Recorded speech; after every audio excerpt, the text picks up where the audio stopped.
ada guru yang lulus passing grade dan belum mendapatkan penempatan itu sekitar 193.954 totalnya. Nah, lanjut ke permasalahan selanjutnya. Di sini ada beberapa poin permasalahan. Yang pertama, tidak semua 3.954 peserta prioritas 1 itu mendapatkan penempatan di tahun 2022.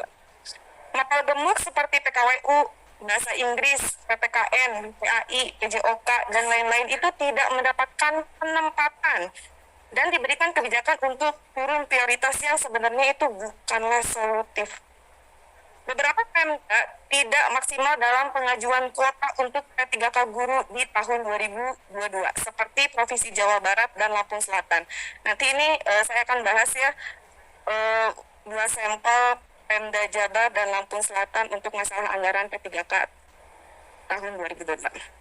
Prioritas 2, prioritas 3, dan pelamar umum akan mendapatkan formasi di tahun 2022.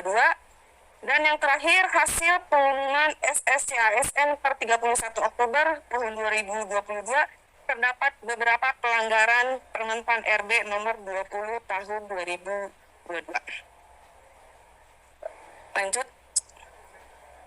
Solusi yang kami minta sebagai prioritas 1, yang pertama, PKWU. PKWU ini merupakan mapel baru yang dimana mapel baru ini tuh rumpun mapelnya itu rumpun mapel linearnya itu banyak sekali, sehingga ketika satu sekolah itu tidak membuka formasi, maka banyak guru-guru itu yang melamar ke formasi PKWU gitu. Nah, di sini mapel PKWU di SMA seharusnya bisa ditempatkan di mapel PKK untuk SMK.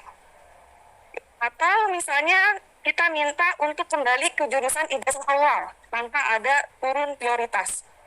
Gitu. Karena kan tadi juga sebagai contoh misalnya guru biologi, karena tidak ada formasi guru biologi, maka dia akhirnya melamar PKWU.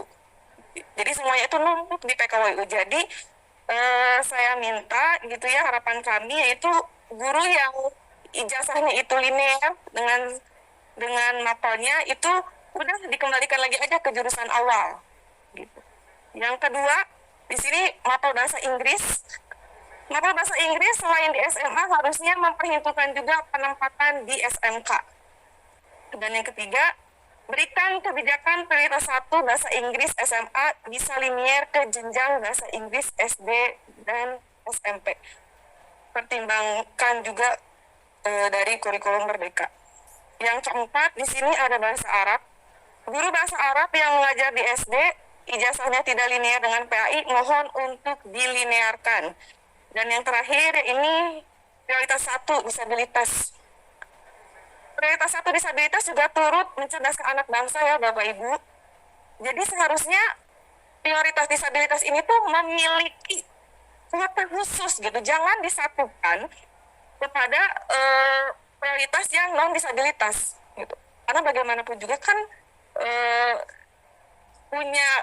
punya spesial, punya kekhususan gitu. Jadi tolong untuk prioritas 1 disabilitas ini harus memiliki kuota khusus. Lanjut ke yang selanjutnya. Nah, di sini saya akan mengambil 2 sampel contoh permasalahan Pemda, yaitu Provinsi Jawa Barat dan Kabupaten Lampung Selatan. Kebetulan saya dari Jawa Barat dan saya tidak mendapatkan formasi juga. Lanjut. Permasalahan pada Provinsi Jawa Barat yang pertama itu adalah jumlah prioritas 1 itu ada 10.397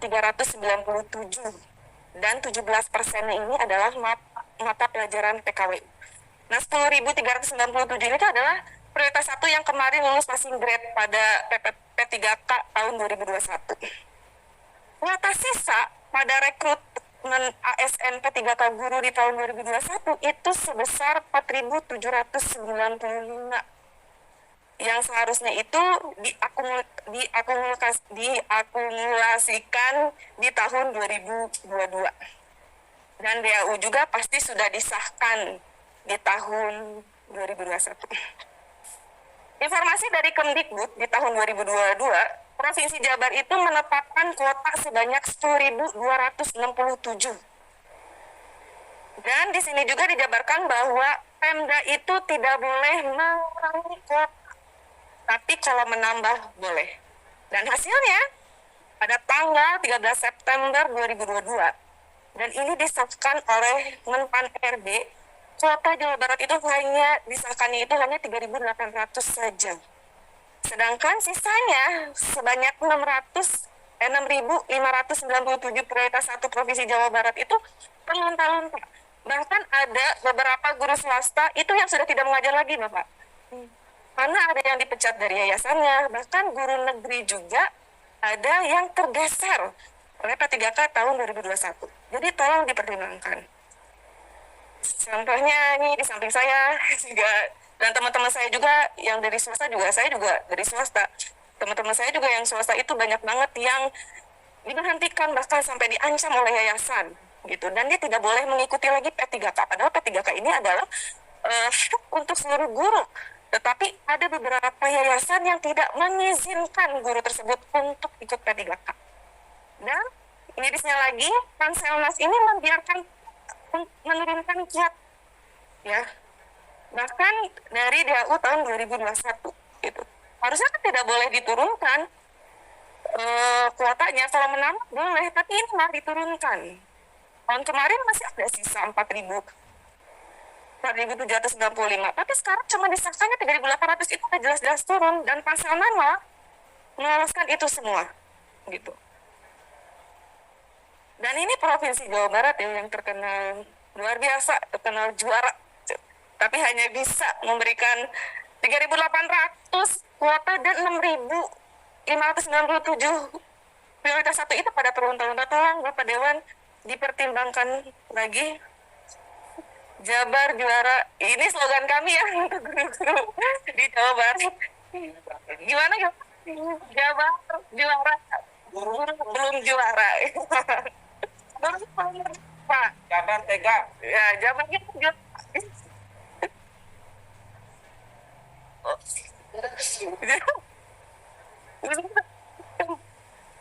Lampung Selatan.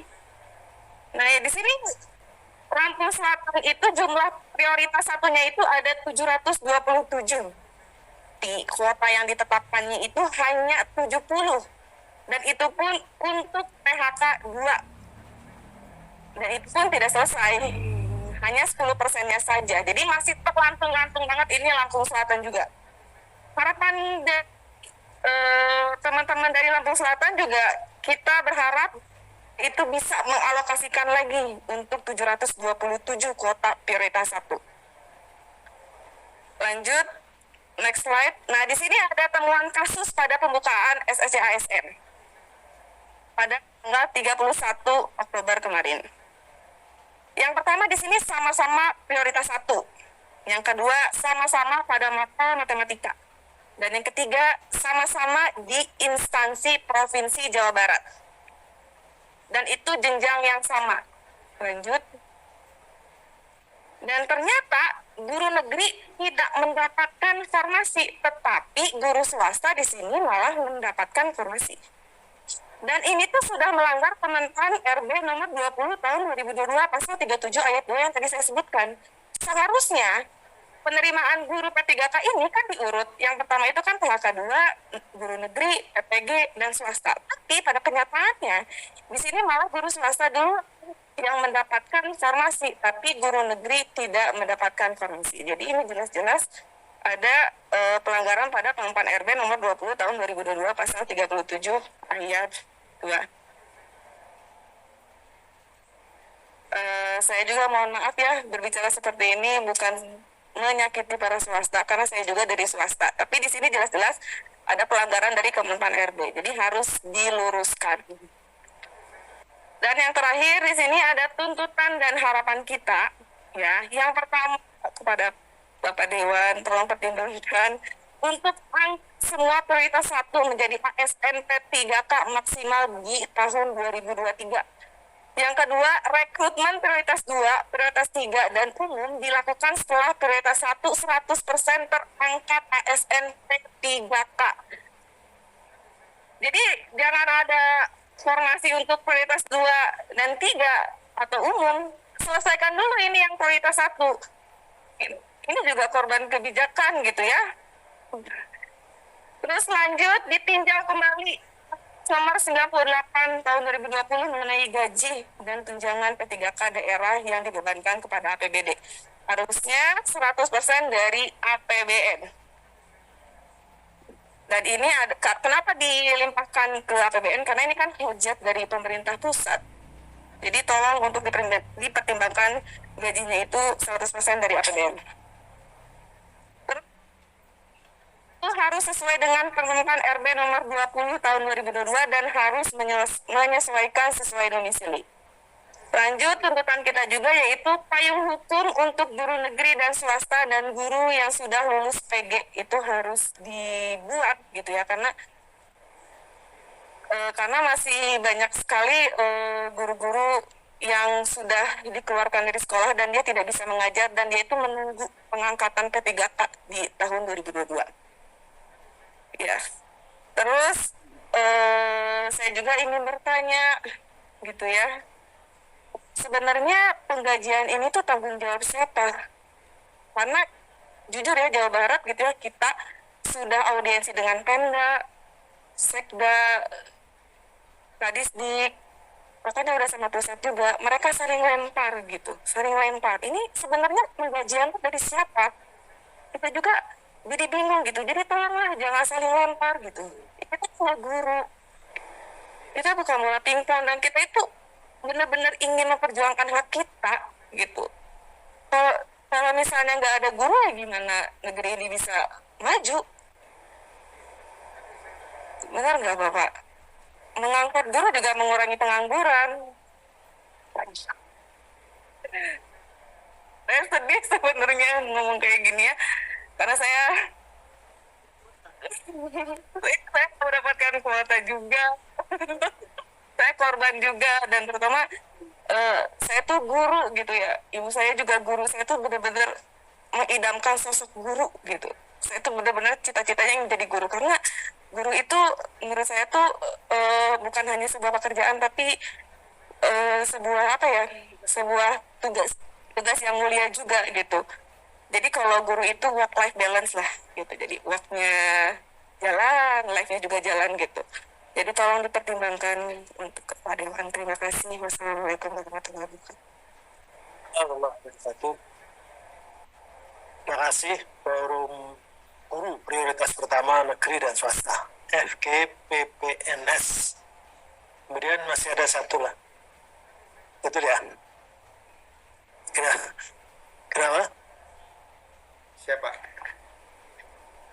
Iya. Lanjut ke yang ada yang virtual ini, soalnya Forum Honorer PGRI Provinsi Jawa Timur dan Forum Honorer PGRI Kearsian Besuki. Siap. Silakan Pak. Ya, Assalamualaikum warahmatullahi wabarakatuh. Assalamualaikum warahmatullahi wabarakatuh. Perlu diperkenalkan Bapak, saya Ilham Wahyudi. Jabatan saya di Jawa Timur adalah Ketua 2 Badan Khusus FHPGRI Provinsi Jawa Timur yang membawahi 38 kabupaten kota di Jawa Timur. Kebetulan kami didampingi oleh Pak Abror Budianto SPD. Beliau adalah Ketua FHPGRI Sekretariat Besuki. Ada 5-6 kabupaten yang dibawahi oleh Pak Abror. Terima kasih pimpinan.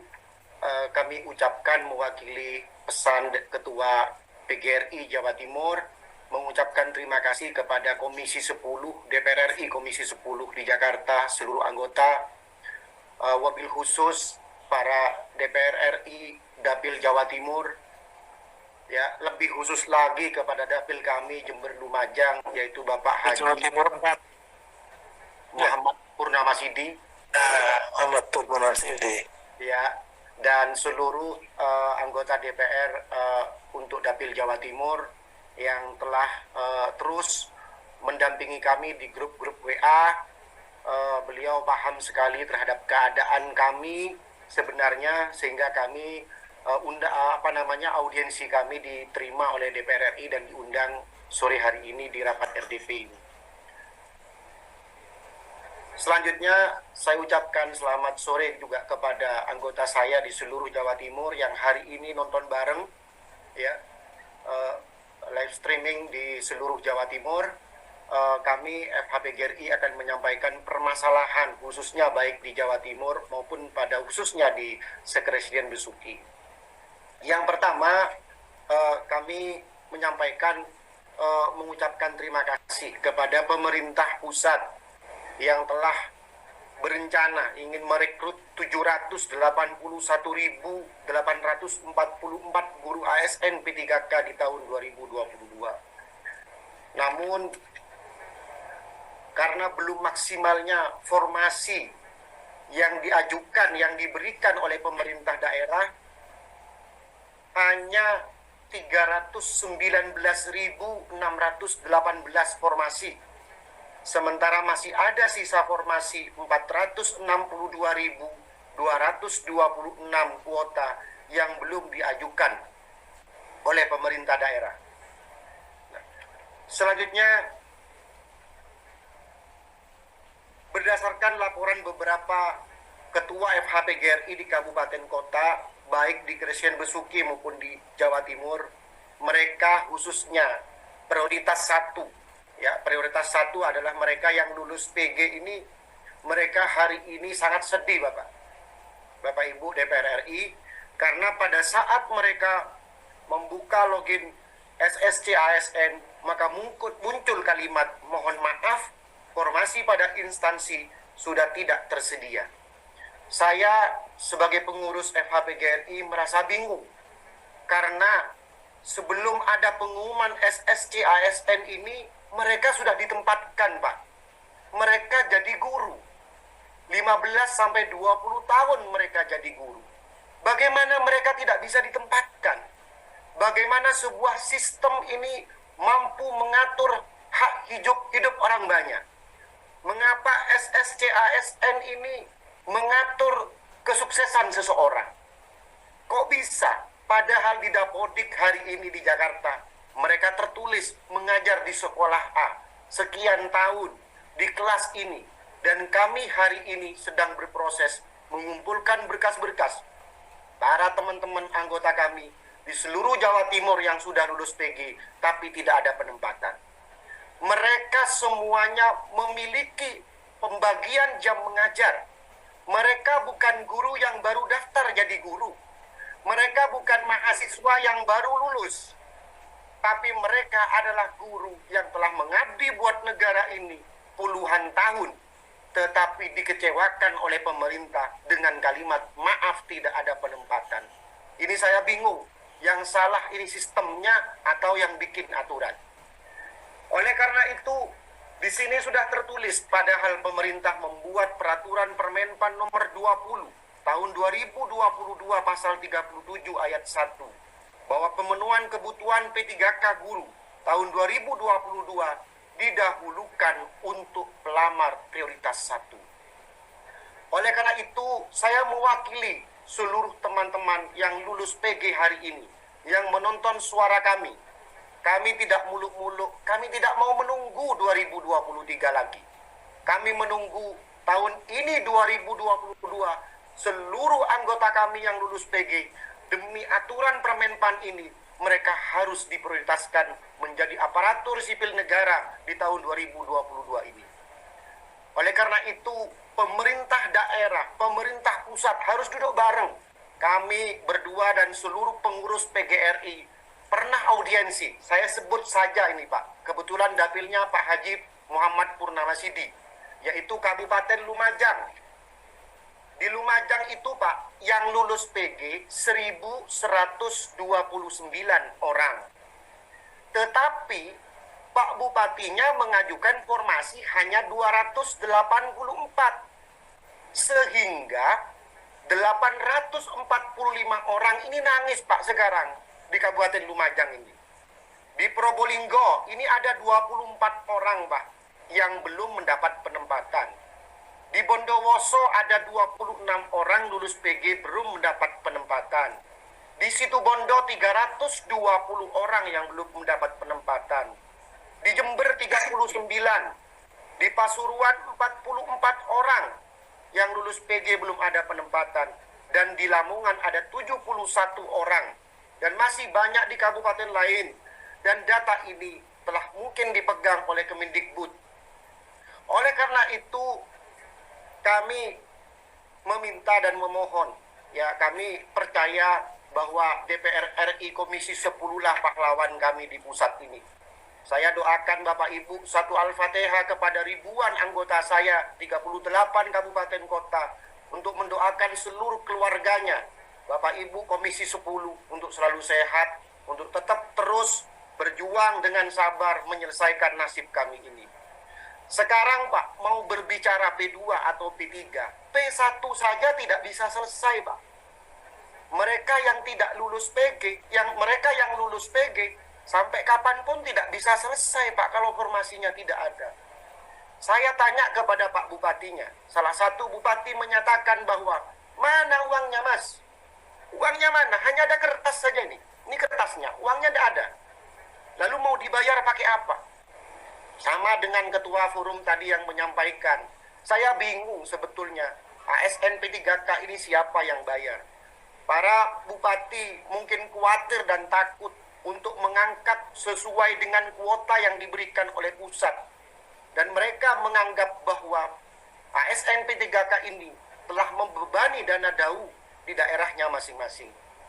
Padahal Ibu Sri Mulyani, Menteri Keuangan, menyatakan bahwa dana DAU pemerintah daerah akan ditambah oleh pemerintah pusat sesuai pengajuan formasi ASN P3K. Pada saat itu disampaikan oleh pusat, daerah jangan ragu-ragu mengajukan formasi. Tapi kenyataannya masih ragu. Kenapa? Karena para bupati ini hari ini masih bingung. Sebetulnya letak masalahnya di sini, Pak. Kami tidak terlalu banyak ngomong undang-undang. Masalahnya antara pusat sama daerah ini duduk bareng, siapa yang mau gaji, sampaikan kuotanya berapa, diangkat semua Pak. Ini kan orang ibaratnya orang sekolah, sudah nilainya tinggi, sesuai dengan passing grade, harus naik kelas, kelasnya ndak ada Pak. Kelasnya ndak ada, tapi suruh turun ke SD lagi gitu. Lucu kan Pak, ibaratnya anak SMP, nilainya sudah passing grade, harusnya sudah naik kelas Pak, yang lulus PG ini. Tetapi kelasnya tidak dibuat, tapi suruh balik lagi ke SD. Ini yang terjadi kepada seluruh honorer yang lulus PG. Saya berbicara karena ketuanya di Jawa Timur, khususnya di Jawa Timur ini. Oleh karena itu, ada keseriusan pemerintah pusat dan pemerintah daerah duduk hari ini. Betul kata Ibu tadi, bahwa kami jangan dijadikan pingpong. Kita sudah melaksanakan Permenpan nomor 20 tahun 2022. Kalau memang P1 diselesaikan, selesaikan. Tetapi ketika P1 diselesaikan, jangan lupa, di belakang ada P2, ada P3 yang sedang menunggu mereka. Mereka P2, P3 bertanya ke saya, Pak, saya kok tidak bisa daftar? Loh, jangankan P2, P3. Prioritas satu yang nyata-nyata lulus PG hari ini tidak mendapat penempatan. Kami bingung sebetulnya untuk menempatkan guru. Gampang saja, kitabnya, patokannya adalah Dapodik. Kenyataannya hari ini, mereka telah tua-tua di sekolah. Puluhan tahun mereka mengajar hari ini. Mereka sakit hatinya karena di SSC ASN tertulis, maaf tidak mendapat penempatan. Sebelum lahir, SSC ASN ini, mereka sudah jadi guru. Ini yang terjadi sebenarnya. Sebetulnya terakhir jalan keluar yang bisa mungkin kami berikan sebetulnya adalah duduk bareng pemerintah pusat dan pemerintah daerah, siapa yang menggaji, selesaikan di tahun 2022. Karena kalau tahun 2023 belum tentu ada jaminan kepada yang lulus PG ini bisa selesai. Ada beberapa tuntutan FHPGRI Jawa Timur. Yang pertama adalah pengajuan formasi untuk prioritas 1 agar dikunci dan diusulkan langsung dari pusat. Pusat turun tangan sehingga pemerintah daerah bisa mengusulkan formasi dan mengangkatnya menjadi P3K di tahun 2022. Menunggu adalah pekerjaan yang sangat membosankan, Pak. Mereka sudah menunggu bertahun-tahun. 1 tahun, 2021, hari ini mereka pun juga tidak dapat kejelasan. Yang kedua, pelamar P2 dan P3 yang terdata di Dapodik langsung bisa mendaftar sama dengan pengadaan seleksi P3K tahun 2019 dan tahun 2021 tanpa syarat ijazah harus linier dengan jam mengajar, karena teman-teman P2 dan P3 tidak bisa melanjutkan pendaftaran, sedangkan formasi di Pemda sangat banyak. P2 dan P3 sama adalah guru-guru yang telah lama mengabdi buat negara ini. Yang ketiga, membuka formasi bahasa Inggris di sekolah dasar, karena kurikulum Merdeka sudah berjalan. Karena kami temui di Jawa Timur, ada satu kota yang lulus PG tapi tidak ada formasi. Yang disebutkan adalah mereka pada umumnya adalah guru mata pelajaran bahasa Inggris. Yang keempat, menerbitkan regulasi bagi para PTT. Ini Pak yang kami berat Pak hari ini. Yang GTT-nya saja belum selesai, yang prioritas 1 saja nggak bisa. P2, P3 apalagi berbicara tentang nasib para PTT. Kita lihat para PTT adalah suami istri antara GTT dan PTT. Dalam sebuah keluarga tidak mungkin di sekolah ada GTT tanpa PTT. Ya, jadi pendidikan akan bisa berjalan jika ada GTT, ada PTT. PTT ini usianya sangat tua-tua Pak. Ada yang K2, ada yang sudah umurnya 58, 59, tinggal 1 tahun. Tapi rencana pemerintah akan di-outsourcing dan ini sangat menyakiti hati para PTT. Oleh karena itu, saya sebagai ketuanya mereka, kita siap menunggu perintah PGRI Provinsi Jawa Timur. Jika ini tidak ada jalan keluar, Pak, kami tegas Jawa Timur adalah basisnya para guru. Puluhan ribu anggota kami di 38. Kami siap akan datang ke Jakarta untuk melakukan demonstrasi. Oleh karena itu, kami di Jawa Timur sudah terbiasa untuk turun jalan. Jadi tidak ada yang berani menakut-nakuti kami para FHPGRI Jawa Timur. Jika tidak ada penyelesaian, maka akan saya kerahkan seluruh anggota saya ke Jakarta untuk melakukan unjuk rasa sesuai peraturan perundang-undangan. Karena di Undang-Undang Dasar 1945 pasal 27, kita sebagai warga negara punya hak dan kehidupan yang sama, memiliki kehidupan yang layak. Para guru ini hari ini banyak yang digaji di bawah kuli bangunan, Pak. Banyak di daerah-daerah, tapi ada daerah yang menggaji lebih dari 1 juta. Contohnya Jember, Pak. Jember itu mengajukan sudah lebih dari 3.000. Itu sudah luar biasa, Pak Bupatinya. Sudah menggaji di atas 1 juta. Tapi ada, Pak, kabupaten lain yang menggaji di bawah itu, Pak. Ya, saya sebut Kabupaten Bondowoso. Menggaji di bawah kuli bangunan. Kuli bangunan itu 100, Pak. Kalau sehari. Kalau 30 hari itu 3 juta. Dan sekarang guru honorer yang lulus PG saja, Bapak tinggal lihat turun di dapil masing-masing. Ada yang sampai hanya digaji 500, bahkan tidak sampai seperti itu. Kalau ini menunggu terus seperti ini, Pak, mereka hari ini bermimpi untuk menjadi aparatur sipil negara, membahagiakan anak dan istrinya hari ini. Ya, ini yang menjadi mimpi mereka hari ini, Pak. Dan mereka berdoa malam ini. Mudah-mudahan para malaikatnya guru hari ini, yaitu DPR RI Komisi 10, mudah-mudahan bisa mewujudkan ini menjadi pahlawannya guru.